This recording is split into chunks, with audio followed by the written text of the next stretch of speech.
All right, teammates. We are back once again. If this is your first time listening to the Move Swift, I'm not going to say the Move Swiftly podcast no more. I'm going to start saying the Move Swiftly platform because we've gone from podcast to platform. Welcome to the number one show on innovative teamwork. Great to have you. For my regular listeners, as I just sort of alluded to, we're a platform now. You know what you get when you come here, whatever the struggle is, whatever the problem is, whatever it is you may be dealing with that seems like it's a lot. We are here to indirectly tell you you are not going through it alone. Let me tell you, I mean, it's a new world. We started this in 2020 and now we're in 2025. And cousin Chat GPT has blessed me again, folks. It's blessed me again. For those of you who don't know, I use Chat GPT to do a lot of the outreach work when it comes to me trying to get people on and stuff like that. And I, again, struck gold, got really blessed and fortunate to, do a cold outreach search and just reach out to anybody that I can connect with on the internet. And I fortunately got in touch with a guy named Glen Hellman, who will be on the show in just a quick second. But let me just give you a little bit of backstory in regards to why I thought he was someone that I really want to bring on and why I would think he connected is because, myself being born and raised in Silver Spring, Maryland, living out in Florida, I grew up around a great deal of entrepreneurial energy. My sister graduated from the University of Maryland. I graduated from Stony Brook, and he's actually from Jersey. So being a multi-published author, talking a lot about how you as business owners can help with how you guys can develop a staffing system. It's right up his alley. So Glenn, welcome to the show, man. How are you? I'm fine, Oswan, and let's see how lucky you are. Well, let's see if you think you're lucky when we're done. Yes.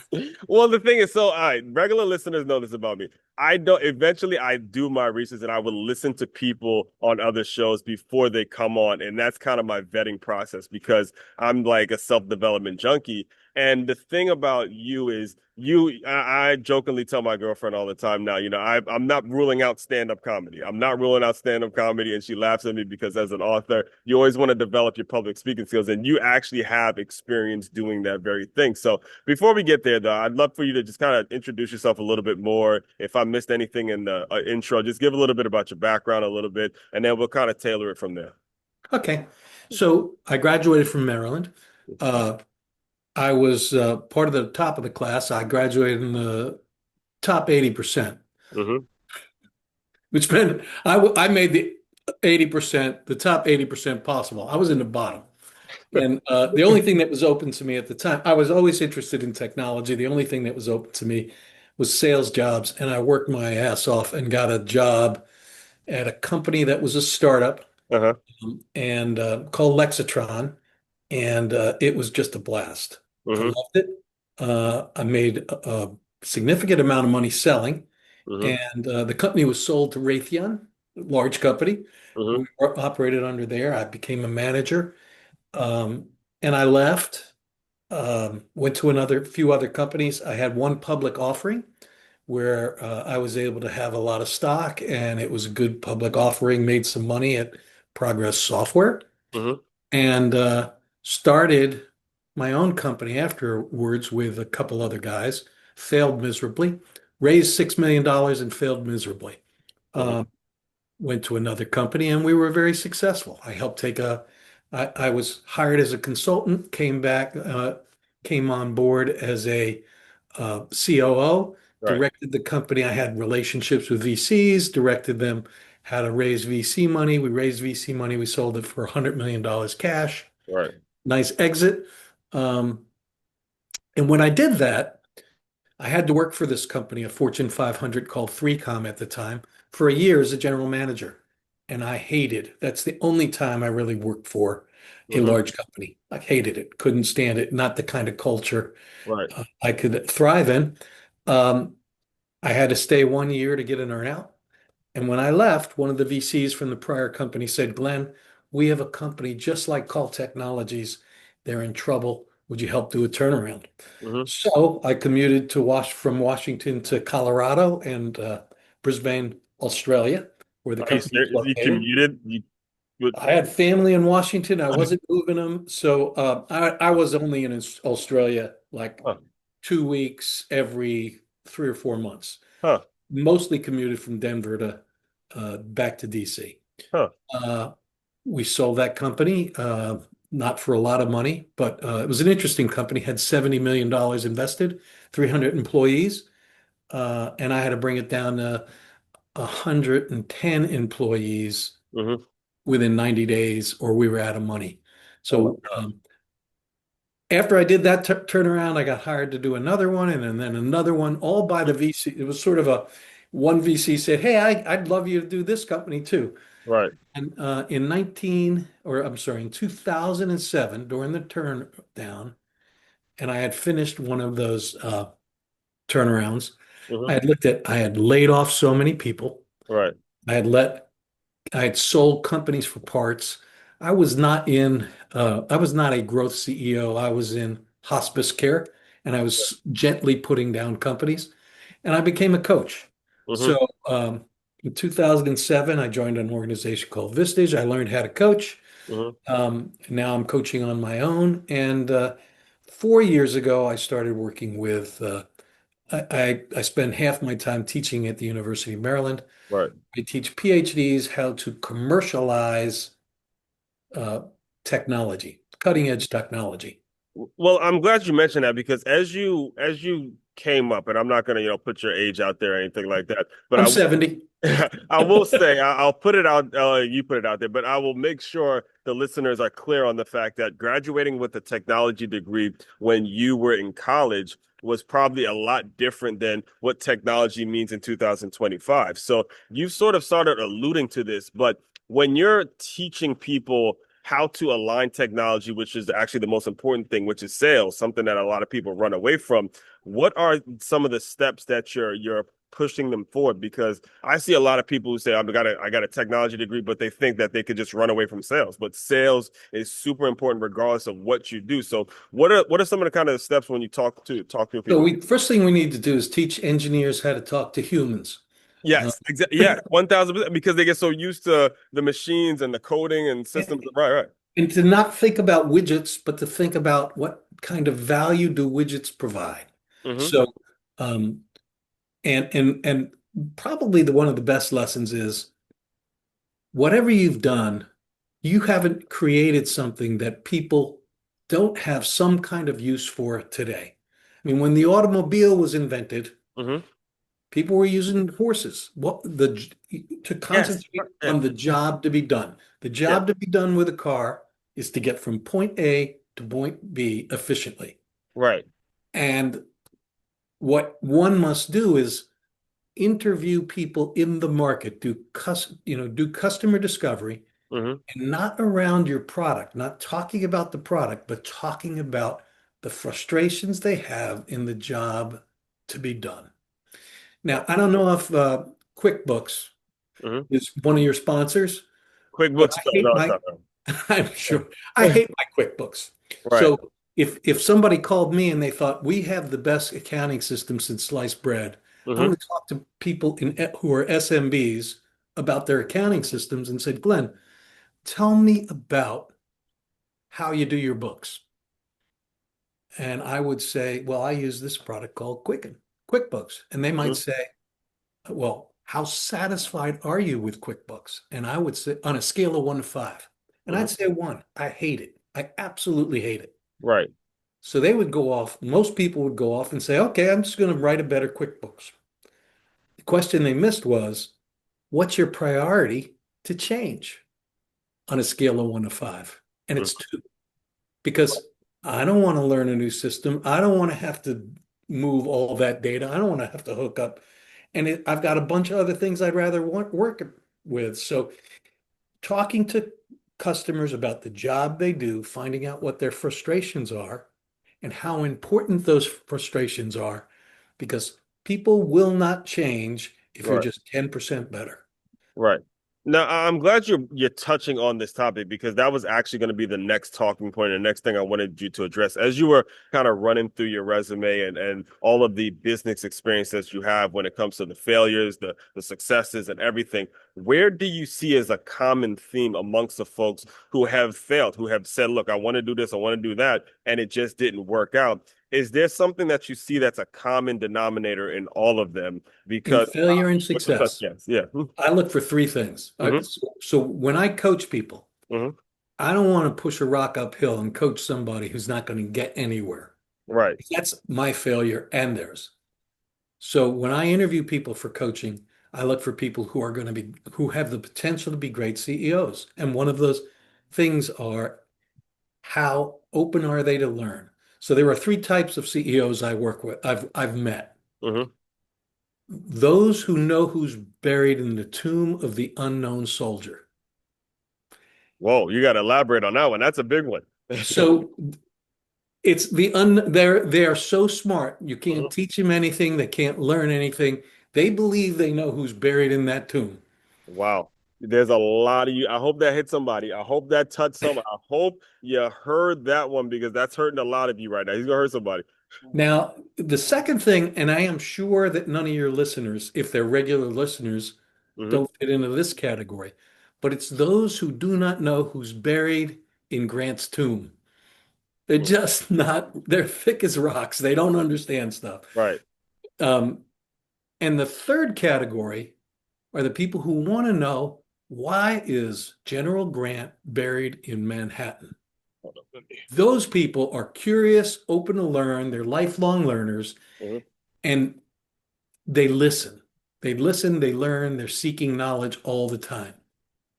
That's who I look for as a good CEO. That's the first thing I'll look for is, are they green and growing? By the way, the reason Grant's buried in Manhattan is he died in New York. His wife wanted to be buried with him, and at the time, you couldn't be buried in Arlington Cemetery as a wife, as a spouse. So Mhm. New York put in a bid and said, "We'd like to have your tomb here, Hmm. Mrs. Grant." And she said, "Let's do it." Well, first of all, thank you for that fun fact. I appreciate that. But I do want to touch on the people that you did say you work with, the ones that are always curious. Now, one of the terms that I have here that we have over here in the Move Swiftly world is the term wintrepreneur, like a person that has a mindset of an entrepreneur, but has been blessed enough to have a job that's paying them every 2 weeks, and they've aligned that job with their entrepreneurial vision, and they're learning along the way. So the title of CEO, you don't have it, but you have that mindset. How do you necessarily discover those people? How do you find, how do you sort of teach, especially the college students that you're working with now? How do you teach them to say no degree is necessarily going to just guarantee that I know everything? This mindset, it's a mental thing that you have to be curious day in and day out to figure certain things out. So, as an athlete, Hmm. you'll understand this muscle memory. Yes. You practice, you practice, you practice so that when Right. you're in a situation, your body knows how to react before your even brain thinks about it. Hmm. It's the same thing with CEOs. First time CEOs rarely get it right. All right. And when they do get it right, and when anybody gets it right, 60% of having a winning company is luck. It's just luck. Right. Starting a company is a six-sided die. You throw it and you hope to get six. Now, if you're really smart, Mhm. maybe it's a four-sided die. Right, And if you work really hard, maybe you get to throw the die twice. right, But it's still a large component is luck. right, So muscle memory is important. right, Being in real companies, seeing good CEOs, bad CEOs, understanding why things work, good salespeople, bad salespeople, good engineering managers, and understanding that and just being able to feel it in your gut. uh-huh, This guy's right, this lady's right, this guy's wrong. Being able to do that. uh-huh, So picking up experience in real world companies. I yes, will tell you one of the things that the first time success guy often thinks success is because of them, will not give the credit to luck. yeah, Those are the people who often become the people who know who's buried in the tomb of the unknown soldier. I did it, I got right out of college. I did it and it worked. uh-huh, And I am the smartest guy in the world. yes.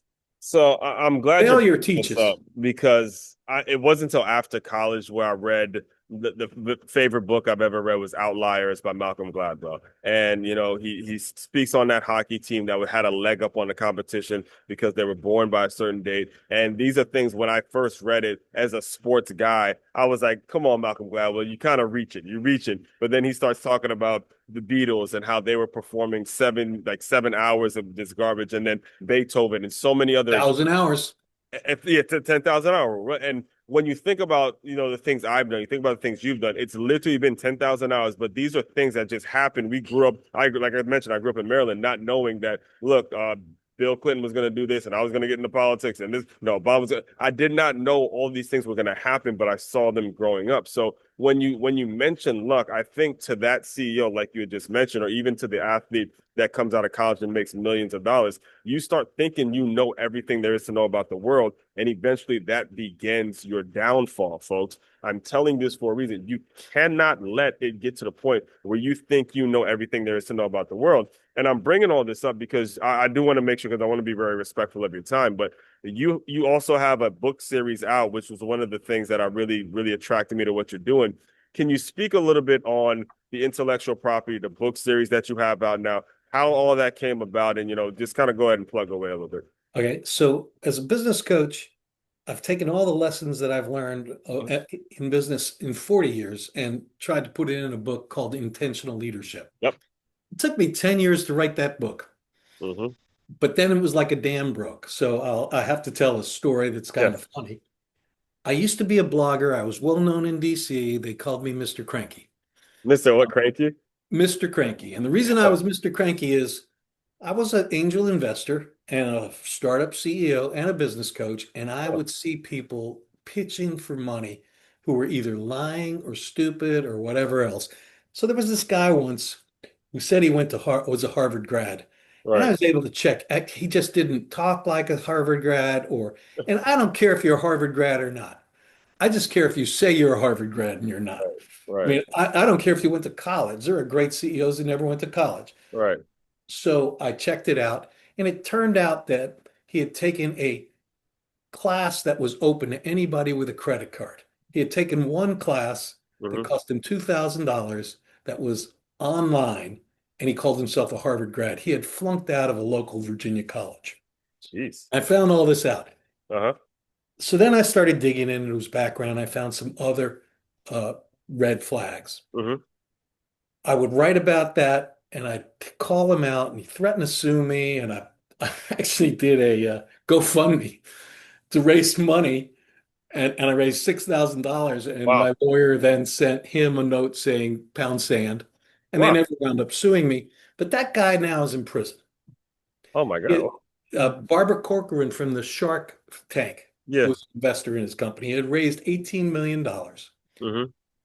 With it, he bought a $2 million house in Alexandria, $2.5 million house in Sea Isle, New Jersey. He was Yeah. flying to I've Europe. heard like Shark Tanks, like some of the sharks, I've heard them say stuff like that off camera, like when they're like, there's people I've invested in, they went and bought a car, they bought a house, they did a bunch of illegal stuff. So that's something that you listeners as be clear about as well. Yeah, so I wrote about him. Mm-hmm. And actually, the FBI called me Wow. and said, where are you getting this information? We've been looking at this guy. And I shared my sources and other things. Mm-hmm. And he went to prison. So I said, I want to write a book about it. So I wrote a book about a business coach blogger who Mm-hmm. exposed the company. And it turns out the company, which was very much like this other company, this Uber for private detectives was the company Right. uh, called Trustify. And I wrote an article about a guy who did that. And it turned out the company wasn't supposed to be a goods company. The mob stood it up Oh man. as a money laundering scheme. And therefore, the mob went after this character in the book. Hmm. Uh, and I had so much fun writing it, and it did pretty well in Right. sales. So I said, I'll write another one. So that is a continuing character now. Right. Now, you go from the books, and the one thing I know personally from experience is it's writing the book and selling the book, two completely different things. So, walk us through that transition from writing the book to selling the book, and then where does this lead to? Hold on, make sure I don't want to say it wrong one. Yes, CXO Elevate. So it's not really involved with, well, it's not part of CXO Elevate. It is, I publish it under that business, Yeah. but look, it's more of a hobby. Yes. Um, I do have a author site which helps sell it. Yeah, that's what I saw. It's out on Amazon. Mhm. I do some promotional stuff. Um, I've done a few book fairs. I see it in Mhm. those libraries where you walk by and there's like a book Yeah, library. I yeah, put it yeah, there. yeah. Yeah. And one of the keys about writing a series is if you put the fourth book in there and it gives people background, they'll Yeah. go back and read the first book. Yeah. So if writing a series helps sell all of the books, Hmm. as long as you make sure that each book, you can pick up each book individually. Exactly. That I mean, I give all potential aspiring authors that same advice all the time. Write your next one because the one is gonna be tough to sell, but the minute you find your tribe of people, if you have the next one for them, they're gonna keep coming back for more and more. Myself, the minute I read Malcolm Gladwell's Outliers, it was What the Dog Saw, it was Tipping Point, it was absolutely all of the ones he had, and I was just running through. The Blink was the next one. I mean, I become a fan of his work and his blog Sure. as he did the one thing, and that helped tailor things up. So, Glenn, I do want to be, like I said, I want to be very respectful of your time. Before you go, though, can you just tell people a little bit about what's next and how they can get in touch with you if they're interested in hearing more and working with you further? Okay. Um, I don't want to take too much time, but one of the things No, we got that unlimited we time. never That's fine. talked about before I do that is one of the things we talked about was hiring and retaining. The best way to retain people is to hire the right people. And the best way to hire the right people is to look at four different factors. Mm-hmm. The first factor is, are they a cultural fit? Now, well defining your culture and then interviewing for culture, because culture is the most, in terms of retention, culture is the most important factor in employee success. Right. So you don't ask somebody, um, are you a team player? Because I know what the answer is yes. What you want to talk about is tell me about it. You want to ask situational questions for Mm-hmm. cultural fit. So if it's team player is one of the All right. things that we believe in, tell me about a time when you were working and you were done with work early.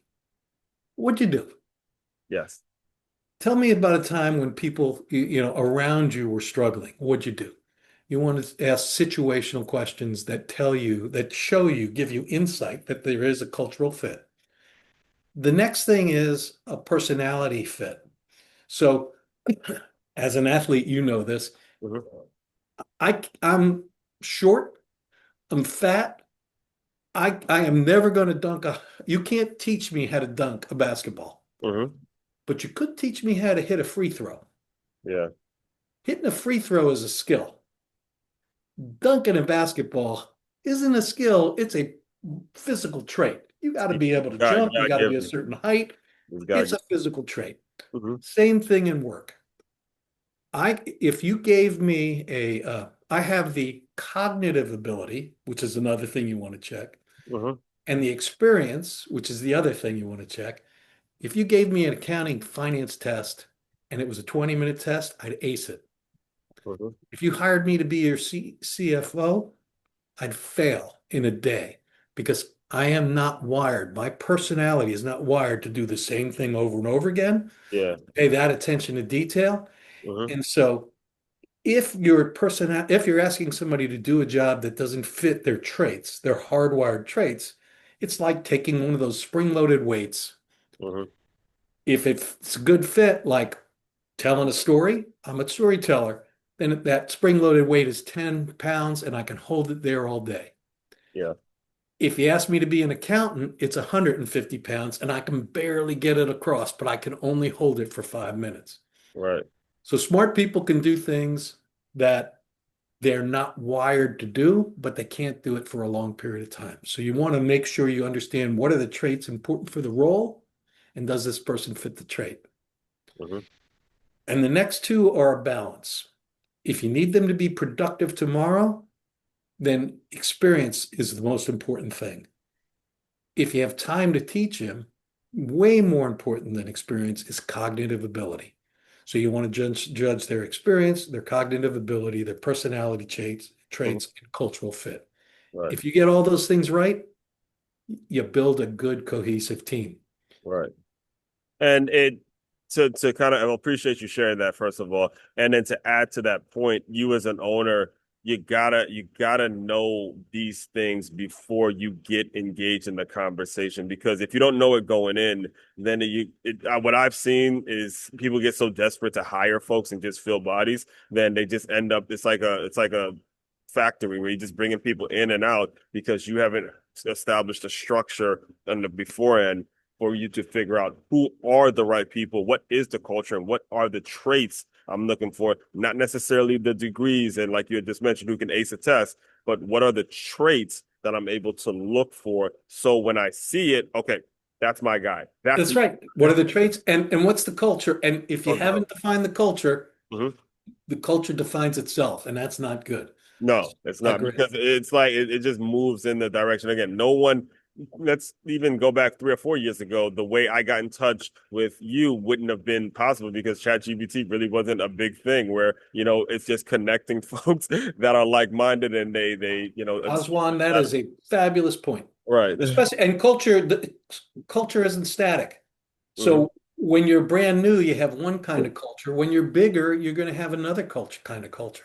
Exactly, Small exactly. companies usually have a culture. One of their cultural fits is loyal. It's a loyalty culture. Hmm. This is a small company. I can't pay you well. You're worried about your job. I'm going to be loyal to you. But eventually, you got to get to a performance culture. Exactly. And I mean, listen, the sports world, we could definitely dive into that. I know you're on that campus where basketball is a big thing out there at the university. So I was there that year, 2002. My sister she had just started there and they won that national championship with Lonnie Baxter and Juan Dixon That and all was it. that That stuff. was a great That game. was an amazing time to be just a part of the DMV and the structure. It's Cofield House is now it's the indoor football stadium now, but boy, those are the times, man. So if you go look at when Friedgen started, Yeah, Ralph that Friedrich, right. team had like 3 wins Mhm. the year he took over.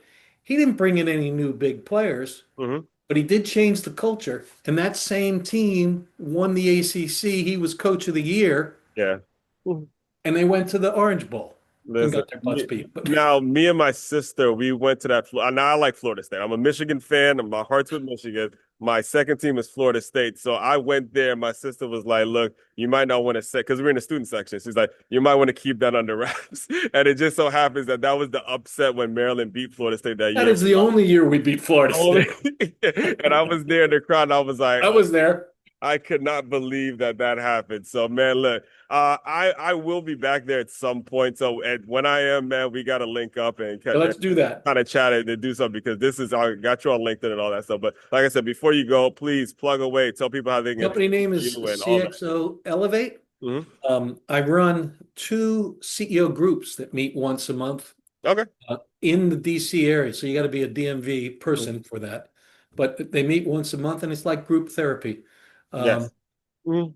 it is a great place to be a simulator because we work on each other's problems. So you're seeing problems that you haven't found yet and helping people solve those issues All right. so that when it shows up, you have your pattern recognition. It's a way to accelerate pattern recognition. And also, one-on-one coaching, really complicated issues, Mhm.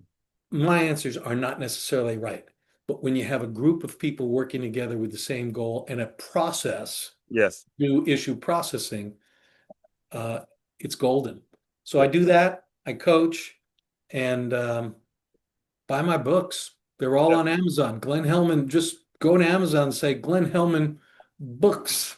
Yeah, we'll include all that in the show notes as well, so you guys don't got to worry about writing all this down. We'll make sure we add links to it as well. So, Glenn, the final thing I do to close out all the shows is I want you to use your imagination a little bit. You are just graduating. You just walked across the stage at the University of Maryland. You're graduated. You're here in the real world. Pretend that 22-year-old young man is right here in the Zoom room. Give him some words of encouragement or just some words of advice, and we will officially close. So it's really hard to get a job right now. It really is. Yes. Don't just send in a resume and pray.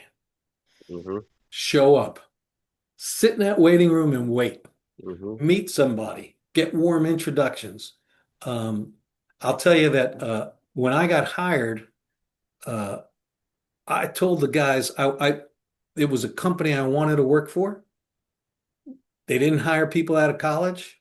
I told them I wouldn't leave. I said, look, I'll work for free Yes. until you think I can show you value. Yes. And they hired me.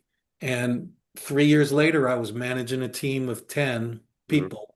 Some of them, there was none of them who was within 10 years of my age.